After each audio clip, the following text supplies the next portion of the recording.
Oi, gente, tudo bem com vocês? Para quem não me conhece, eu sou a Natália Piacentini Bruno e Piacentini. esse é o meu marido há 11 anos quase, né, amor? Esse Isso. mês é 11 anos de casados 11 anos. e a gente tá aqui para responder algumas perguntas sobre a nossa história, não é?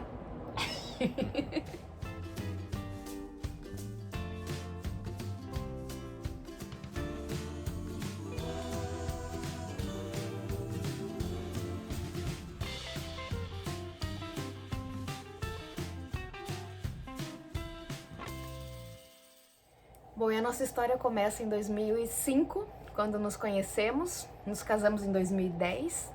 E em 2016 nós tivemos uma separação. Nós chegamos a nos separar, assim, não nos divorciamos, mas nos separamos. E a gente compartilha essa história lá no Instagram, no Divorcia-se. Então tem muita gente de lá que vem pra cá e a gente também espera que muita gente daqui chegue até lá, porque tem bastante conteúdo sobre o nosso testemunho, sobre como tudo aconteceu. Então hoje a gente vai responder as perguntas das pessoas que mandaram pra gente lá no Instagram, aqui no YouTube. A primeira pergunta aqui, da Carla, ela pergunta como foi o processo.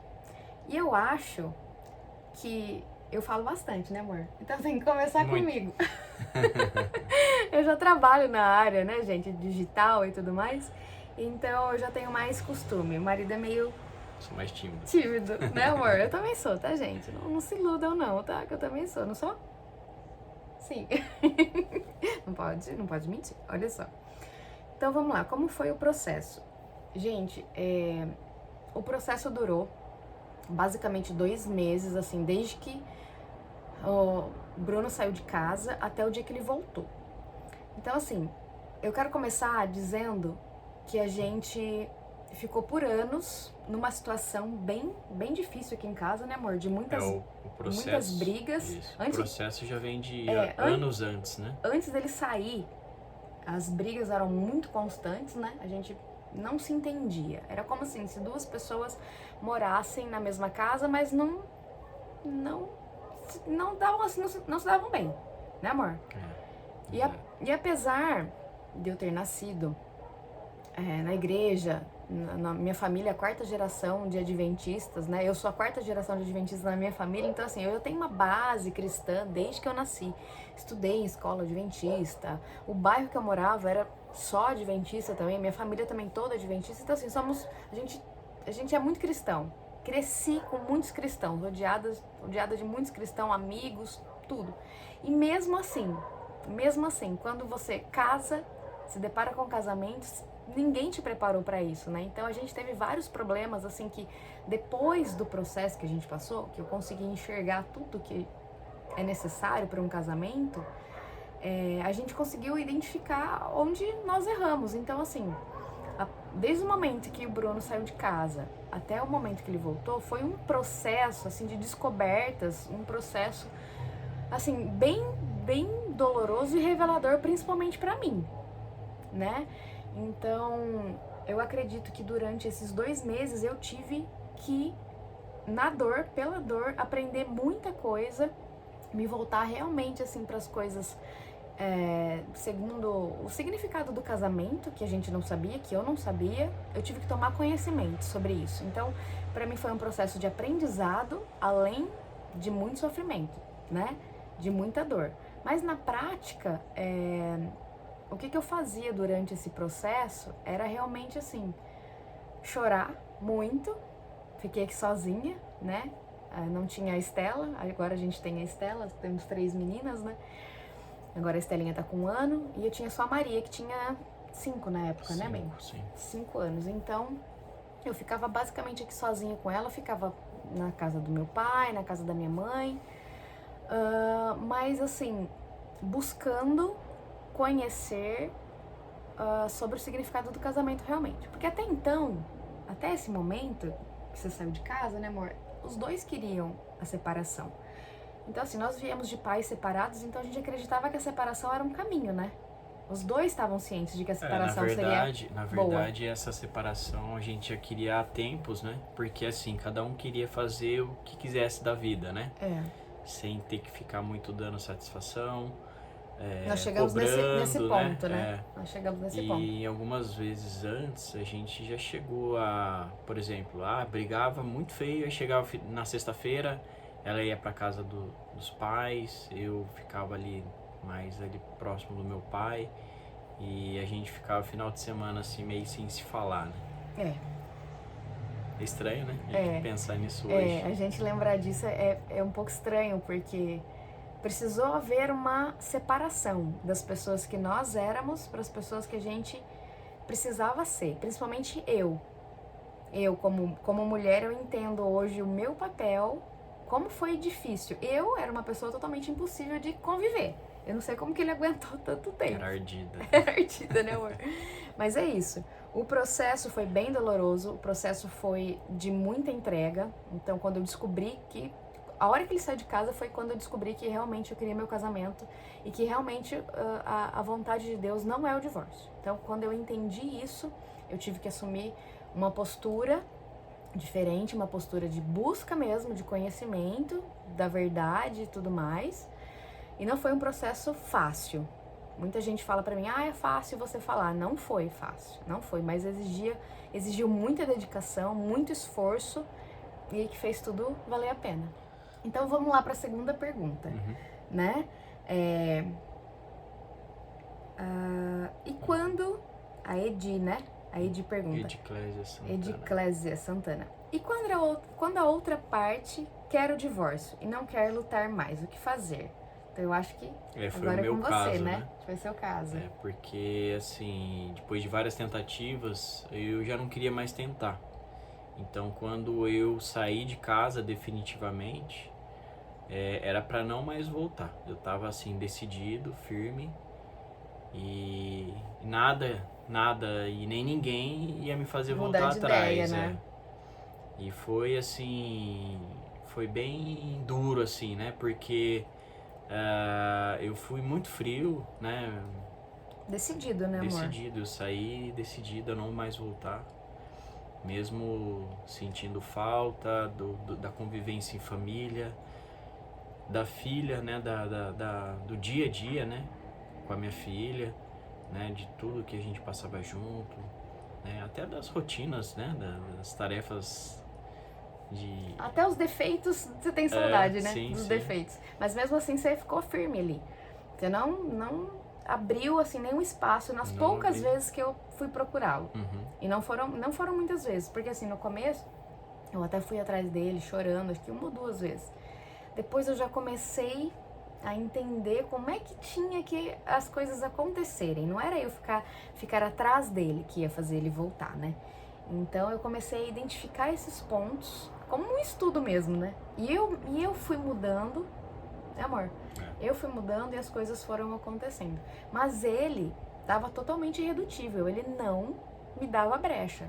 Eu tava cego, né? Foi mais ou menos um mês, né, amor? Um mês sim. inteiro, assim, ele bem fechado. Quanto mais você tentava me buscar, mais eu queria a distância. Mais eu me irritava, mais eu ficava nervoso. Porque ninguém ia fazer eu mudar de ideia, nem você. E foi quando eu percebi que era realmente isso, né? Então, assim, ele tava irredutível e eu fiquei firme no meu propósito. Então eu falei assim, bom, eu não vou fazer... A minha parte não é fazer ele mudar de ideia, né? A minha parte é oração. Então eu tenho que buscar o entendimento sobre o significado do casamento, eu tenho que entender como é que funciona, por que o casamento foi criado, qual a intenção do casamento, qual o significado da família, da aliança com Deus e tudo mais, para depois mudar a mim e, consequentemente, os meus atos, fazer com que ele visse o que estava acontecendo comigo e alcançá-lo através disso. Mas quem faz o trabalho não é a gente, não é a mulher. Nossa parte é buscar, entender, orar, e todo o resto quem faz é Deus, né? Então, assim, ele estava totalmente cego. E apesar de tudo isso, das coisas que ele falava, eu quero divórcio. Então, toda semana ele vinha assim, e aí, você não vai assinar? E aí, preciso que você assine, né? E eu ali, não, adiando, né? Não, eu tô conversando com a minha advogada, né? Inventei uma historinha ali pra ir ganhando tempo, né? E fui, assim, levando as coisas da maneira que era pra ser, né? Da maneira que eu estava entendendo que tinha que ser. E foi isso, a minha persistência, a minha fé nas promessas, porque quando Deus promete, Ele cumpre, que isso fique muito claro, né? Que não foi eu que fiz a restauração do meu casamento, foi Deus. Então, isso levou a gente levou o Bruno, né? A cair em si, né, amor? Aí essa parte de muita gente fala assim, mas a outra parte não quer. A outra parte não vai querer mesmo. Não vai querer. Porque quando um dos dois sai de casa, o que vai acontecer realmente é um divórcio, né? Mas quando um dos dois pega pra si e fala assim, não, eu entendo que a promessa de Deus é outra, eu entendo na Bíblia que quando Deus promete, Ele cumpre. Quando eu cumpro a minha parte na promessa, Deus cumpre a dele. Então foi o que aconteceu.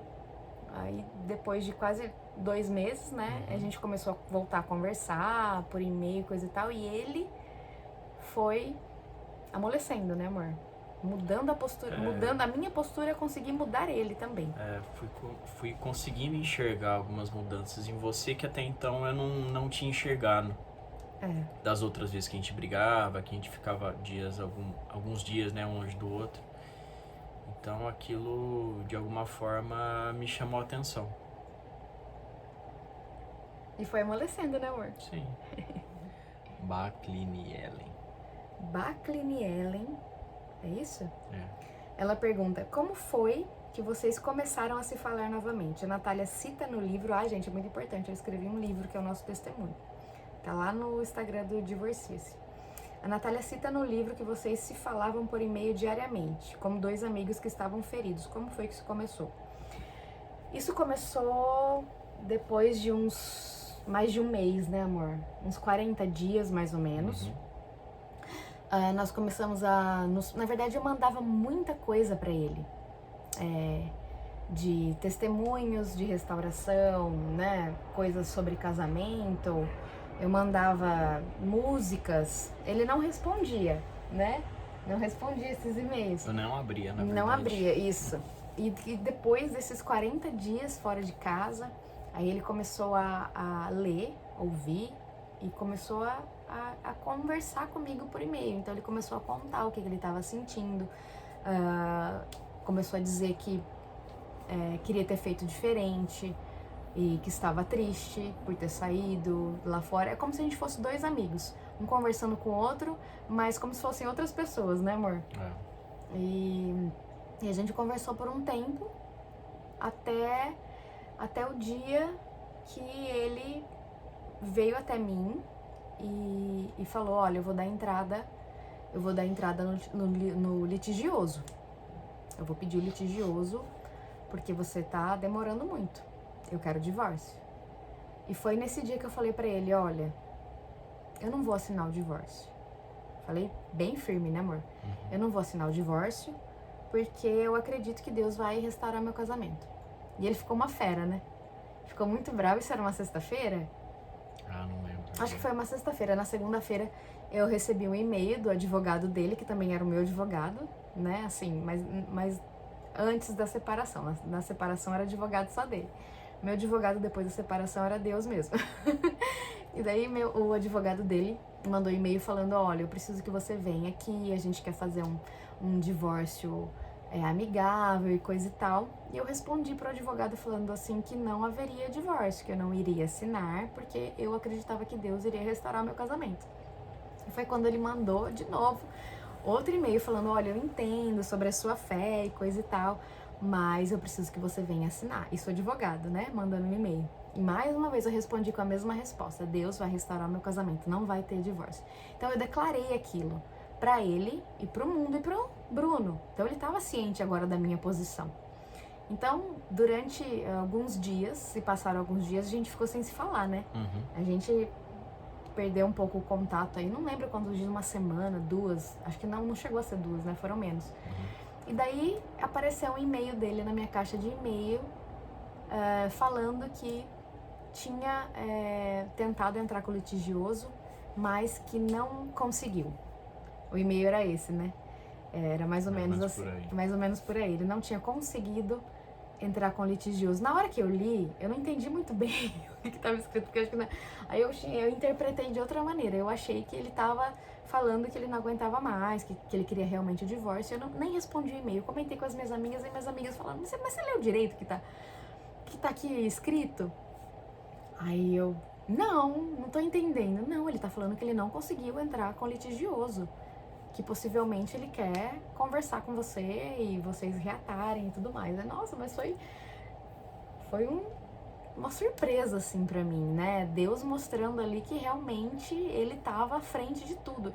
Mas durante esse processo, várias mensagens, várias pessoas falavam comigo como, assim, mensageiro de Deus mesmo. Então, assim, eu tava muito certa do que iria acontecer, eu não sabia quando. E aconteceu realmente depois que eu declarei que não haveria separação, não haveria divórcio, e quando eu falei pra Deus, assim, o tempo é seu, eu entendo que o Senhor quer o melhor de mim, então por que eu vou querer do meu jeito? E quando eu descansei, quando eu entendi que isso fazia parte do processo, foi perto, assim, do dia 12 de junho, foi o dia dos namorados, que foi o dia que ele voltou pra casa e a gente conversou e voltamos, né? Não foi nada planejado. Não foi nada planejado, foi acontecendo. Vi Carla pergunta aqui, como confiar após uma traição? Olha, gente, existem várias situações em que nós pecamos, que nós erramos, né? A traição é só uma delas. Porque, assim, a traição, ela acontece não só quando uma pessoa está com outra pessoa dentro de um casamento. A traição a um casamento, a aliança que a pessoa faz com a outra e com Deus principalmente, acontece quando a pessoa esconde a senha do celular, quando a pessoa começa a conversar conversas aleatórias com amigos, pode ser do mesmo sexo, né? Com um amigo, manda mensagem de nudez um pro outro, enfim, existem várias maneiras de acontecer uma traição. Então, assim, não existe pecadinho e pecadão para Deus, é tudo pecado.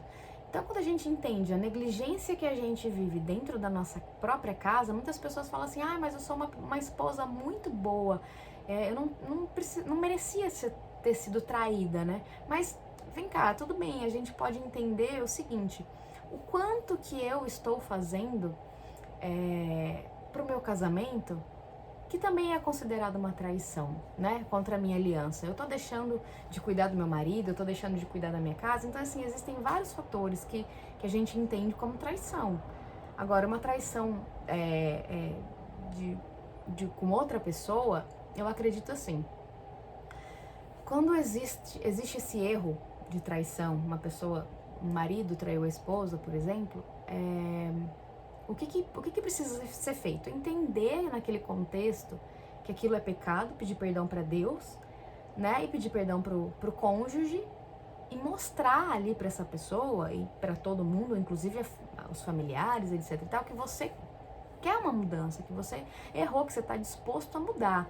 Então, assim, a pessoa que traiu, ela tem que estar muito disposta a mostrar pro outro, pro cônjuge, que ela quer lutar por ela, entendeu? Que tá arrependida pelo que fez, que ela não vai fazer mais. Então, isso leva tempo, é uma construção, não é assim da noite pro dia, né? Que as coisas vão acontecer. Como eu disse, a minha postura, a nossa postura precisa ser mudada. Então, é uma aliança que a gente faz primeiramente com Deus e depois com o nosso cônjuge. Então, assim, a partir do momento que você entende que o pecado te afasta de Deus, entre você e ele, então você não vai mais fazer isso, porque você tem a sua aliança com Deus em primeiro lugar. Então, os cônjuges, ambos os dois, né, precisam estar cientes disso e assumir essa postura. Quando os dois assumem essa postura, né, os dois caminham junto para o sucesso do casamento, para a restauração do casamento, né? Então, quando um dos dois traiu, tem que entender se essa pessoa está disposta a se arrepender, pedir perdão e seguir, né, por um outro caminho. Principalmente quem traiu, né? Sim. Porque depois de uma situação dessa, você voltar para casa e ficar de mensaginha ali escondida e tal, e isso vai levantar suspeita, não tem jeito, né? Porque você já tá num momento delicado, né? A pessoa já esteve fora de casa aí, separado por X tempo, entendeu? E aí volta para casa com uns segredinhos e mensagens, pessoa que, essa daqui minha esposa não pode saber que eu tô conversando, ou meu marido não pode saber que eu tô conversando. Não, isso não pode ter dentro de um casamento. Tem que ter a postura firme, né? Tô voltando, tô por inteiro aqui, não tô pela metade, né? Sim, e pra que isso realmente dê certo, né? Sim. Porque se você não tá ali inteiro, não adianta o outro ficar se esforçando e se matando, né? Pra se sofrer, porque é um sofrimento. É um sofrimento. Né? Desmotiva, porque assim, não é fácil a gente perdoar, a gente perdoa. Esquecer já é mais difícil. Então, assim, o cônjuge que traiu, ele tem essa tarefa de fazer com que o outro se sinta seguro diante agora desse novo cenário, né? Se desvincular, né, daquilo que traz assim uma incerteza, uma insegurança do cônjuge. Sim. Né, e falar, ó, isso aqui eu não quero mais na minha vida, isso aqui eu vou me afastar porque isso aqui não tá fazendo bem aqui pra minha convivência em família, com a minha esposa ou com meu marido. Então tem que ser firme, né? Mas isso, mas é totalmente possível. Sim, é possível, lógico que é possível. Porque assim, quando a gente entende que se a gente é cristão, a gente tem o evangelho de Cristo como verdade na nossa vida, então a gente sabe que perdoar é uma das coisas que Deus nos pede pra fazer, né? Então assim, se eu que erro todo dia, que eu sou pecador, eu entendo isso, eu que peco, eu que erro também, Deus me perdoa, por que eu não vou perdoar alguém que erra como eu? Né? Eu sempre falo isso para as pessoas, por que eu não vou perdoar alguém que erra como eu, já que Deus me perdoa tanto? Então, é uma construção de si mesmo, né? E é uma restauração de si mesmo, de conceitos e valores, de entendimento, e depois do outro. Então, ambos, com essa mentalidade, conseguem superar uma traição, deixar no passado e nunca mais nem lembrar disso, né? É isso aí. E aqui como é que é o nome dela mesmo?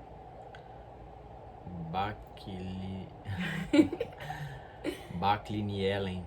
Baclinielen, gente, é esse o nome, tá certo? Bom, enfim.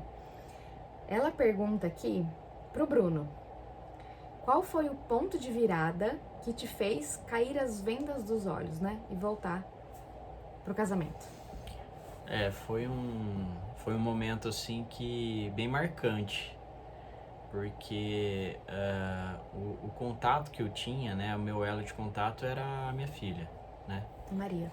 Então a Maria trazia informações da Natália, levava informações minha para ela, né? E instantaneamente, né? Naturalmente ela fazia isso.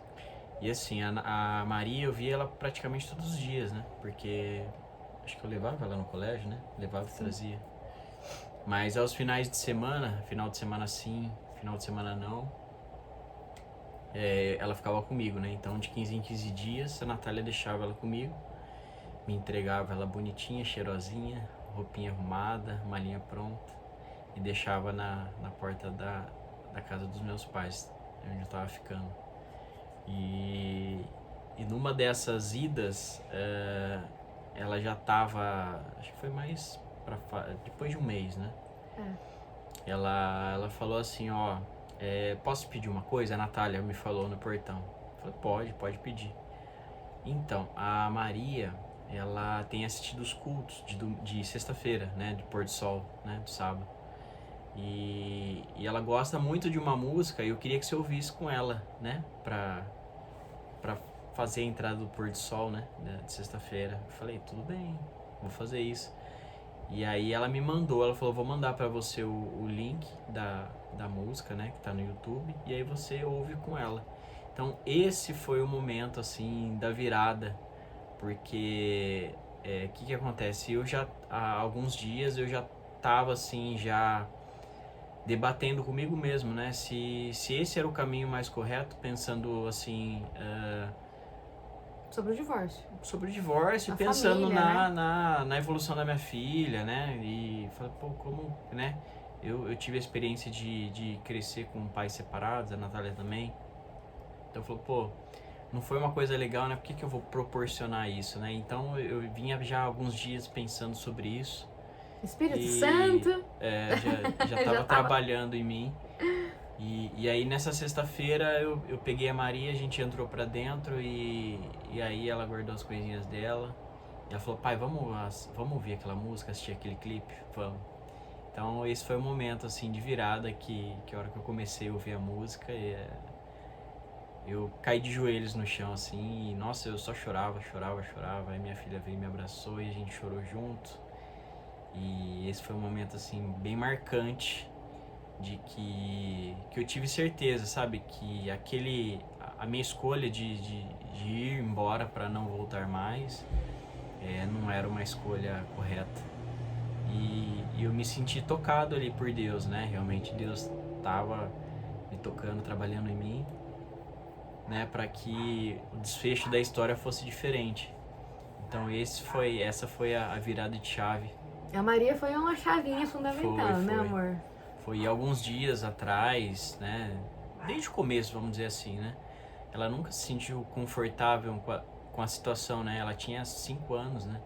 Ela pedia pra estar comigo ela também, queria né? estar junto, né? E ela queria que minha mãe tivesse aqui. Ela já tinha me questionado, a gente saía pra jantar e tal, falou, um dia minha mãe pode vir junto, que não sei o quê. E aquilo, né? É pesado. É pesado. Pra quem tem filhos, é muito pesado. E eu sempre falo pras minhas amigas, assim, você pensa que o divórcio é uma porta, é uma saída, a hora que isso acontecer, você vai sentir o peso, principalmente por conta das crianças. Porque a Maria falava assim, o papai não gosta mais de mim? Por que ele não mora mais aqui? Então, assim, é muito pesado você vivenciar isso, principalmente pra quem tem filhos, né? E isso foi uma das coisas que pesou pra gente, porque a gente viu, a gente passou por isso, né, amor? Uhum. Nós passamos por isso, com pais separados. A gente sofre muito, eu carreguei traumas, assim, durante a vida inteira por conta disso. E a gente viu o quanto que a Maria estava sofrendo. A Júlia já é maior, né? Então, assim, a Júlia não questionava tanto mais, né? Ela só me acolhia, tava comigo, me abraçava e tinha tal. mais contato com a avó, né? Morava com a avó, ela ficava mais tempo lá com a avó. Mas é muito triste eu sair pra jantar com a Maria de final de semana num restaurante assim que ela adorava, que tinha espaço kids, que ela se divertia. E sabe, se chegar num restaurante com ela e ela ter todo, né, espaço kids ali disponível e ela não querer ir, sabe assim, com semblante triste. E ela estava sendo afetada por isso, né? Sim. A gente via claramente que realmente ela não estava feliz. E isso acaba entristecendo a gente, né? Então faz a gente repensar, né? Sobre algumas atitudes, né? Alguns caminhos que a gente acabou trilhando nessa separação, nesse momento de separação, e que faz a gente parar para pensar, né? Será que eu tô seguindo o caminho correto, né? Será que às vezes eu tô sendo egoísta, né? Tô pensando só em mim, né? No que eu acho que é certo, no caminho que eu quero percorrer, mas e quem tá, né, ao meu redor, né? Eu tô ferindo alguém, né? Então faz a gente repensar sobre essas coisas, né? E foi nesse momento que você entendeu que você queria sua família de volta. E você comentou isso com a Maria. E você falou alguma coisa assim pra ela, que você queria voltar a namorar comigo, né? Sim. E ela chegou em mim e falou assim, mãe, o papai quer namorar com você de novo. Aí eu falei, como assim, né? O que será que ela tá falando, né? Acho que o Bruno falou alguma coisa pra ela. E eu acho que esse vídeo ficou longo, a gente vai ter que contar como que foi a volta no outro vídeo. O que você acha? Tem bastante assunto. Tem bastante assunto. Então a gente pegou um compilado aqui de perguntas e vamos terminar esse vídeo em outro vídeo. É isso aí, tem bastante pergunta pra responder ainda. No próximo a gente conta tudo pra vocês. A gente se vê.